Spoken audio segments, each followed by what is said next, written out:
میرا خیال ہے جی کہ یہ زیادہ لمبی نہیں ہوگی جی، کیونکہ لمبی جو جد و جہد ہے نا جی، اس کا مطلب سول وار ہے،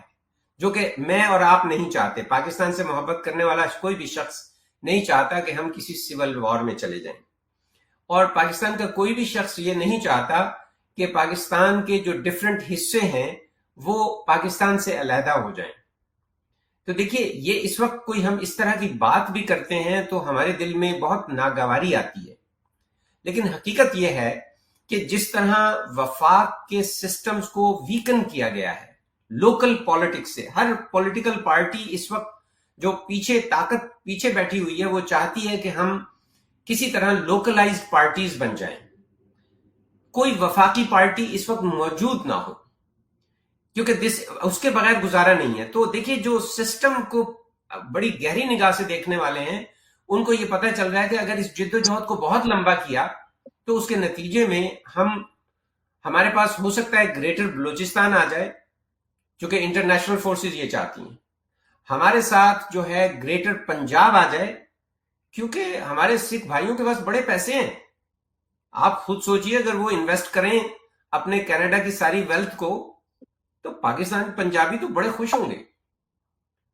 اور دیکھیے، جو پٹھان ہیں ہمارے پشتون بھائی، ان کے لیے بھی اگر ان کو وہ بہترین ریسورسز والا علاقہ افغانستان کے پٹھان بھائیوں کے ساتھ مل جائے تو شاید وہ بھی اتنے ناخوش نہیں ہوں گے. تو دیکھیے، اس سب میں، اور اگر کراچی کو آپ دبئی بنا دیں انویسٹمنٹ کر کے، ہانگ کانگ بنا دیں، تو میرا خیال ہے کراچی والے بھی خوشی سے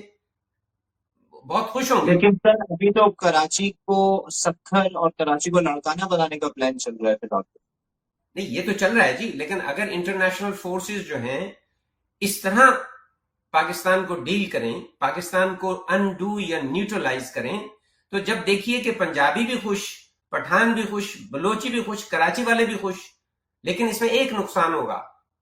وی ول لوز پاکستان. اور یہ وہ بات ہے جس کو مجھے اور آپ کو ارریسپیکٹو کہ ہم کہاں بیٹھے ہیں، کس کو پسند کرتے ہیں، کس کی پالیسی سے نقصان ہے. دیکھیے، پاکستان کوئی صرف آئسولیٹڈ ایک کنٹری نہیں ہے کہ اندر جو کچھ ہو رہا ہے ہم اس پہ نگاہ ڈالیں. We have to connect to the international world, اور انٹرنیشنل سسٹمز اتنی تیزی سے تبدیل ہو رہے ہیں کہ اس میں پتہ بھی نہیں چلے گا. آج سے 100 سال پہلے،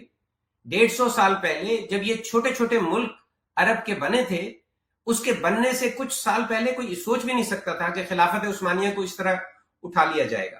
دیکھیے، یہ جب چینجز آتی ہیں تو وہ اسی طرح آتی ہیں. ہو سکتا ہے میں اور آپ جو اس وقت بات کر رہے ہیں ہسٹری کے ایک بڑے کریٹیکل پوائنٹ سے گزر رہے ہیں،